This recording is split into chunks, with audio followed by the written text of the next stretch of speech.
Assalamualaikum warahmatullahi wabarakatuh. Berjumpa lagi dengan saya Teknesi HP Banua.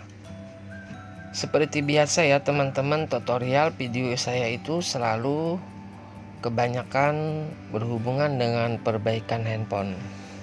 Pada kali ini saya kedatangan tamu yang sangat mengkhawatirkan, yaitu Redmi 4A. Kondisi HP kita bisa lihat sama-sama. Untuk touchscreen-nya retak atau pecah. Nah, ini dia teman-teman, handphone yang saya rasa canggih ya teman-teman. Baru kali ini saya menemukan handphone yang dicat dengan cat tembok untuk koper belakangnya. Tidak apa-apa ya teman-teman, suka-suka yang punya.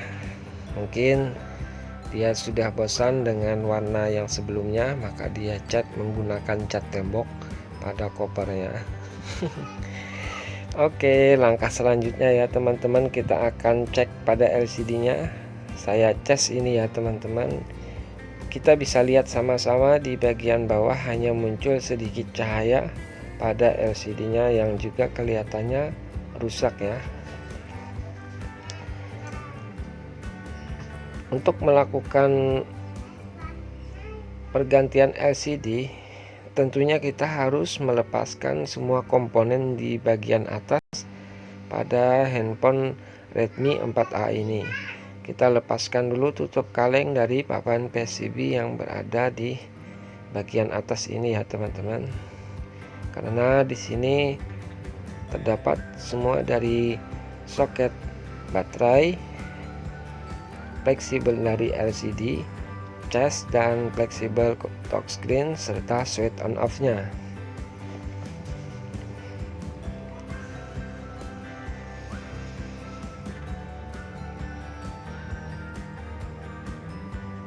Tonton terus videonya sampai selesai, jangan kalian skip ya, ditonton itu sampai selesai agar kalian tidak terlewati trik-trik dan bagaimana saya itu mengatasi permasalahan pada setiap handphone yang kerusakannya juga kadang-kadang berbeda ya teman-teman.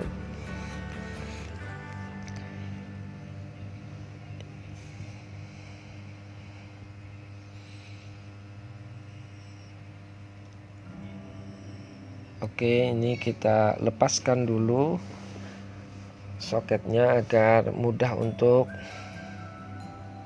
mengangkat dari papan PCB-nya ini.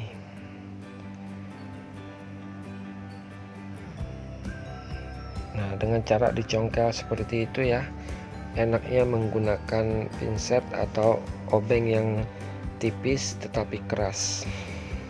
Ini untuk SIM-nya juga tidak bisa lagi digunakan untuk apa itu ya teman-teman, penusuknya itu kalau kita gunakan tadi memang tidak bisa. Oke, ini saya lihat pada konektor handsetnya di sekitarnya itu ada korosinya ya teman-teman, ya kita bersihkan saja. Ini saya cek ya, mudah-mudahan masih bagus, hanya mengalami korosi. Memang sewajarnya ya teman-teman, pada setiap handphone itu kemasukan debu di bagian dari konektor handset khususnya ya teman-teman, dan juga casnya. Baik, ini langkah selanjutnya, kita akan lepaskan saja pada LCD-nya ya teman-teman. Kali ini saya hanya menggunakan bantuan dari thinner saja untuk melepaskan touchscreen atau LCD-nya ini ya teman-teman. Kalau bagi saya, apabila menggunakan blower itu justru itu sedikit berbahaya ya teman-teman, karena touchscreen-nya ini sudah retak. Nanti kalau menggunakan blower itu semburan anginnya itu mengakibatkan pada pecahan touchscreen ini bisa terhambur kemana-mana.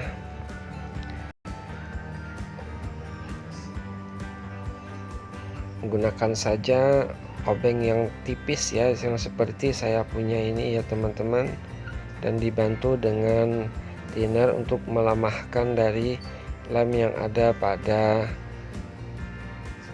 touchscreennya ini. Oke teman-teman, ini sudah hampir terlepas. Kalau agak keras, kita tambahkan saja lagi lem, bukan lem, kita tambahkan saja lagi thinner ya, untuk mempermudah melepaskan lem yang melekat pada premnya ini. Oke teman-teman, untuk LCD nya sudah terlepas. Langkah selanjutnya, sebelum kita melakukan pengeleman ulang, sisa bekas lem yang ada pada premnya ini kita buang dulu ya, kita bersihkan agar nanti waktu pemasangan atau pengeleman pada pemasangan LCD selanjutnya ini, pada LCD yang baru, bisa terpasang dan presisi dengan benar.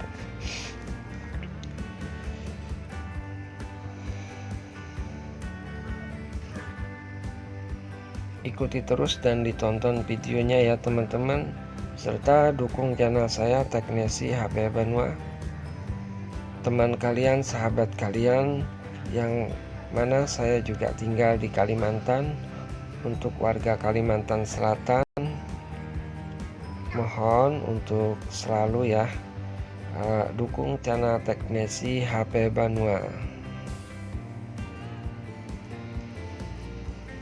Tempat tinggal saya untuk warga Kalimantan yang mungkin tidak jauh dari tempat saya, yang ingin berkunjung atau memperbaiki handphonenya, silahkan saja ke konter handphone saya, yaitu Pelangi Sel, Desa Pantai, Kecamatan Kelumpang Selatan, Kabupaten Kota Baru. Oke, ini sudah saya siapkan untuk pengganti LCD nya yang baru. Tetapi sebelum itu, saran saya untuk pemasangan LCD, sebelum kita lakukan pengeleman pada LCD nya, terlebih dahulu saran saya untuk dites dulu, agar nantinya kalau misalkan pada LCD ini mengalami kerusakan, itu kita bisa mengembalikan atau meretornya kembali, asalkan segel pada LCD ini jangan dilepas dulu. Jadi kita lakukan pengetesan dulu. Tidak apa-apa untuk teman-teman, kita itu agak sedikit kerepotan ya, pemasangan sampai 2 kali. Yang penting kalau memang benar-benar LCD nya sudah betul-betul normal, baik itu pada touchscreen nya, pada LCD nya, barulah kembali kita pasangkan menggunakan lem. Ini saya hanya coba dulu ya teman-teman, saya cas karena baterainya ini memang habis ya teman-teman. Nah, ini saya gunakan cas pertegangan rendah pada handphone ini tidak menyala. Baik, saya akan coba untuk ngecas menggunakan cas yang bertegangan tinggi.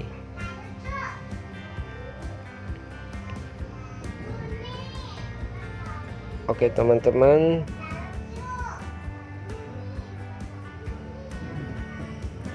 untuk bisa mencek atau mentes pada LCD dan touchscreen-nya ini, saya harus melakukan pengetesan terlebih dahulu karena baterainya ngedrop ya. Ikuti terus videonya. Baik teman-teman, setelah tadi saya diamkan untuk beberapa saat, ini untuk baterai sudah terisi hampir penuh. Saya jeda, saya tinggalkan makan ya teman-teman. Kebetulan ini saya servisnya pada pukul 12 jam siang ya, jam makan siang. Kita akan tunggu loadingnya ya teman-teman. Ini untuk Xiaomi cukup lumayan lama loadingnya ya, kita tunggu dulu ya. Mungkin ini sebentar lagi kita akan bisa coba. Baik teman-teman, ini handphonenya sudah menyala, tetapi mohon maaf ya, ini saya lupa menanyakan pin yang ada pada handphonenya ini. Tapi tidak apa-apa, kita akan coba seadanya dengan cara begini. Apakah touchscreen-nya ini berfungsi dengan normal. Langkah berikutnya, kalau sudah kita cek, kita tes untuk touchscreen dan LCD-nya berfungsi dengan normal. Kita kembali lepaskan baterainya dan soket LCD-nya juga touchscreen-nya. Tidak apa-apa ya teman-teman, kita itu mencoba berulang kali, jangan sampai kalau sudah LCD-nya itu terkelupas dari segelnya dan kita mengalami kerusakan baik itu pada LCD atau touchscreen-nya, maka kita tidak akan diterima lagi untuk retor atau pengembalian pada LCD-nya. Ini karena sudah saya tes dan sudah berfungsi dengan normal, maka saya putuskan ya untuk melepaskan segelnya, karena kita akan lakukan pemasangan pada LCD ini dengan lem.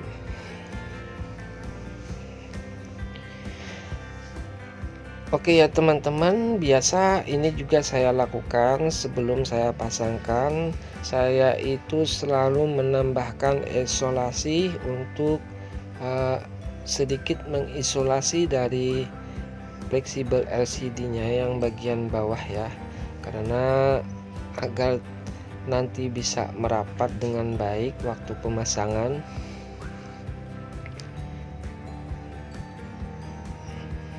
Oke, ini saya tambahkan lem di sekeliling, tidak perlu di tengah ya, hanya di sekelilingnya saja sudah cukup ya. Yang penting nanti kita pasangkan dan kita presisikan dengan benar pada LCD-nya.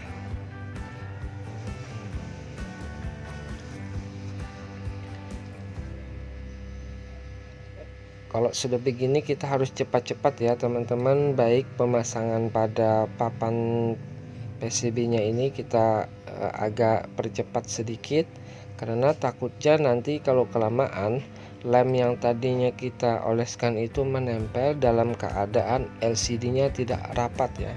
Karena setelah ini kita akan lakukan pengikatan dengan karet untuk merapatkan sampai akhirnya lem yang tadi kita oleskan itu menempel pada LCD-nya.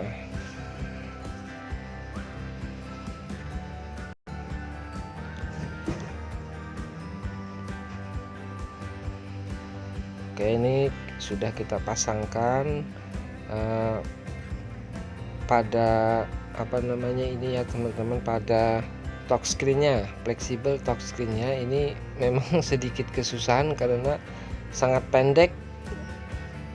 Sebenarnya panjang ya teman-teman, tetapi karena dilipat menirukan seperti aslinya seperti itu. Oke, sudah hampir selesai. Kita pasangkan soket antennya juga, jangan sampai kelupaan. Nanti takutnya setelah penggantian LCD kata yang punya kenapa tidak ada sinyalnya. Itu jangan sampai kelupaan. Biasa bagi para teknisi itu kadang-kadang terlupa memasangkan switchnya ya pada antenanya. Kalau sudah begini ya kita tinggal pasangkan semua baut-baut yang tadi kita lepas. Terima kasih ya untuk sahabat teknisi HP Banua. Untuk warga di sekitaran konter handphone saya yang pengen servis, silahkan bawa saja ke tempat saya. Konter HP saya itu namanya Pelangi Sel, bertempat di Desa Pantai, Kecamatan Kelumpang Selatan, Kabupaten Kota Baru. Saya juga menerima untuk servis tunggu kalau untuk permasalahan handphonenya tidak begitu rumit ya teman-teman. Oke, saya rasa untuk video tutorial kali ini sudah cukup ya. Kita akan berjumpa lagi di lain waktu dan kesempatan dalam masalah atau tutorial perbaikan handphone di tipe yang berbeda dan kerusakannya yang berbeda pula. Saya teknisi HP Banua mengucapkan Assalamualaikum warahmatullahi wabarakatuh. Jumpa lagi di lain waktu dan kesempatan. Salam teknisi HP Banua.